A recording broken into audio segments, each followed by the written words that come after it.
హైదరాబాద్ లోని నాంపల్లి కోర్టులో బాంబు కలకలం రేగింది. నాంపల్లి సిబిఐ కోర్టుకు గుర్తు తెలియని వ్యక్తుల నుండి బాంబు బెదిరింపు రావడంతో అప్రమత్తమైన పోలీసులు వెంటనే రంగంలోకి దిగారు. భద్రతా కారణాల దృష్ట్యా కోర్టు ఆవరణలోని న్యాయమూర్తులు, సిబ్బంది, సాధారణ ప్రజలను పోలీసులు తక్షణమే బయటకు పంపించి ప్రాంగణాన్ని ఖాళీ చేయించారు.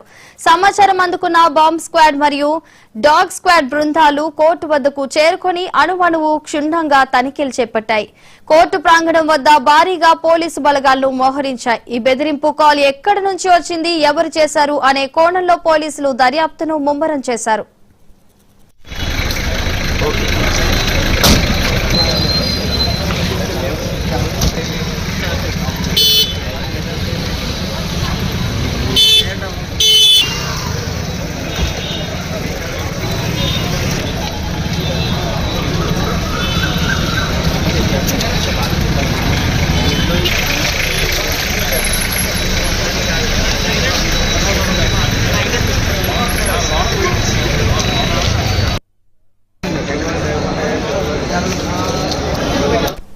హైదరాబాద్ లోని నాంపల్లి కోర్టులో బాంబు కలకలం రేగింది. నాంపల్లి సిబిఐ కోర్టుకు గుర్తు తెలియని వ్యక్తుల నుండి బాంబు బెదిరింపు రావడంతో అప్రమత్తమైన పోలీసులు వెంటనే రంగంలోకి దిగారు. ఇక ఇదే అంశానికి సంబంధించి మరింత సమాచారాన్ని మా స్పెషల్ కరెస్పాండెంట్ దుర్గేష్ అందిస్తారు.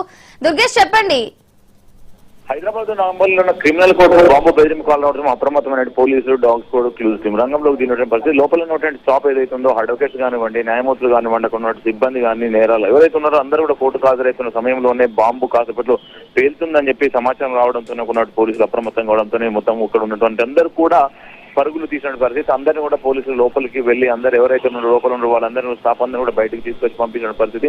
క్లూజ్ టీమ్, డాగ్ స్క్వాడ్ అన్ని కూడా పరిశీలిస్తున్న పరిస్థితి. మొత్తం మీద ఎక్కడ బాంబు ఉంది, ఎక్కడ ఉంది, ఎవడు చేశారు, ఏం కదా అని పోలీసులు కూడా ఆరాధిస్తున్న పరిస్థితి. ఎందుకంటే ఫోన్ ఎవరైనా ఆకతాయిలు చేశారా, లేకుంటే ఇంకా ఎవరైనా చేశారా, లేకుంటే ఎవరైనా క్రిమినల్స్ వచ్చి ఆ కోర్టు అయితే నాంపల్లి క్రిమినల్ కోర్టు అక్కడికి వచ్చేటువంటి అందరూ కూడా టెర్రరిస్ట్ కానివ్వండి, ఉగ్రవాదులు కానివ్వండి, లేకుంటే మావోయిస్టులు కానివ్వండి, ఎవరైతే అటువంటి వాళ్ళందరూ కూడా ఎక్కువ క్రిమినల్స్ మాత్రమే ఆ కోర్టుకు వస్తున్న పరిస్థితి. మరి వాళ్ళకి సంబంధించిన వాళ్ళు ఎవరైనా కోర్టుకు వస్తున్నారని ఉద్దేశంతోనే ఒక అప్రమత్తం చేద్దామని, లేకుంటే ఒక డైవర్ట్ చేయడానికి చేశారని ఆయన కూడా ఆరాధిస్తున్న పరిస్థితి. ఎందుకంటే ఆ క్రిమినల్ కోర్టుకు వచ్చేటువంటి నేరస్తులు ఎవరైతున్నారో వాళ్ళు వస్తున్న సమయంతోనే కావాలని ఫోన్ చేశారా అనే కోణంలో పోలీసులు కూడా దర్యాప్తు చేస్తున్న పరిస్థితి. మొత్తం ప్రస్తుతానికి అయితే ఎలాంటి బాంబు లేదని కూడా మనము పోలీసుల నుంచి ఉన్నటువంటి సమాచారం చెప్తున్నాం. ఎందుకంటే ఆల్రెడీ పోలీసులు కూడా తనిఖీలు చేస్తున్నారు. అనుమానం మొత్తం పరిశీలించిన పరిస్థితి. అక్కడ డాగ్ స్క్వాడ్, క్లూజ్ టీము రంగంలోకి దిగి తనిఖీలు చేస్తున్న లోకల్ పోలీసులు కూడా అక్కడ ఉన్నటువంటి పరిస్థితి. నాంపల్లి పోలీసులతో పాటు కూడా టాస్క్ ఫోర్స్ అందరూ రంగంలోకి దిగి మొత్తం తనిఖీలు చేస్తున్న పరిస్థితి. ఎందుకంటే బాంబు పెట్టాము అని చెప్పారంటే అసలు ఇంకో టీం కూడా,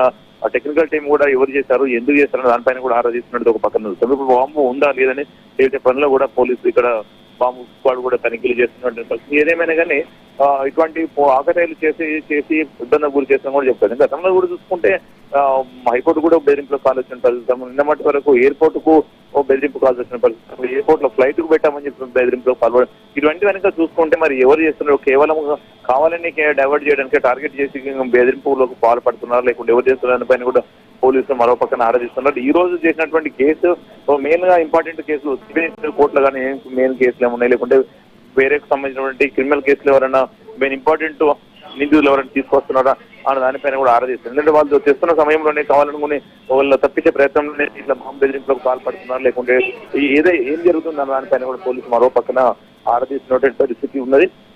ఇప్పుడైతే మొత్తం తనిఖీలు అయితే చేస్తున్నారు. తనిఖీలు చేసిన తర్వాత కాసేపట్లో మొత్తం పోలీసులు చెప్తామని చెప్పిస్తున్నటువంటి పరిస్థితి మనకు కనిపిస్తున్నది.